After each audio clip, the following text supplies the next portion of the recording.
Salam dəyərli izləyicilər.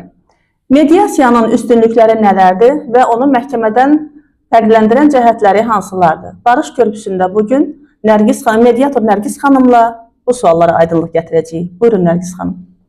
Mediasiyanın üstünlükləri ondan ibarətdir ki, əgər mübahisəniz varsa, daha qısa vaxtda tez həll istəyirsinizsə, mediasiyaya müraciət edə bilərsiniz. Həmçinin daha az xərc, daha az stres də mediasiyanın üstünlükləridir. Məhkəmədən fərqləri dedikdə, belə deyək ki, mediasiya iclasları bir tərəfli başlaya bilməz. Mütləq iki tərəf ikisi də iştirak eləməlidir və mübahisəni həll etmək üçün, yəni ikisi də iştirak eləməlidir. Amma məhkəmədə bir tərəfin müraciəti ilə iclas başlaya bilir, məhkəmə araşdırması başlaya bilir. Məhkəmədə hakim qərar verir, mediasiyada tərəflər özləri. Yəni belə deyək ki, mediasiyada əməkdaşlıq öndə tutulur, amma məhkəmədə isə məcburiyyət vardır.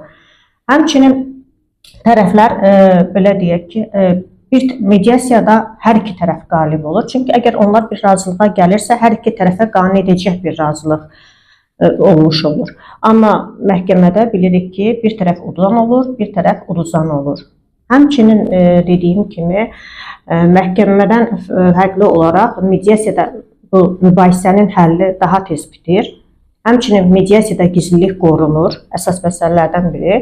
Əgər sosial statusunun zədələnməsindən qorxan şəxslər, məsələn, bunu mediasiyada rahatlıqla həll edə bilər, amma məhkəmədə bu gizliliyi qorumaq mümkün deyil. Bəs hansı hallarda mediasiyaya müraciət edə bilərik? Əgər vətəndaşların, belə deyək ki, istənilən münasibətlərini daha yaxşılaşdırılmasını və yaxud da ki, yaxşı bir münasibətin pozulmasını istəmirlərsə, onlar hər bir mübahisədə mediasiyaya müraciət edə bilərlər.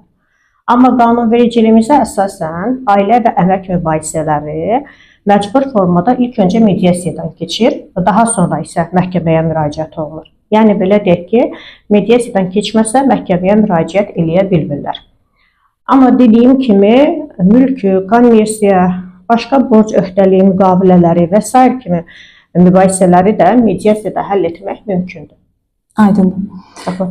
Sizə ən çox hansı suallarla, hansı problemlərə gəlirlər?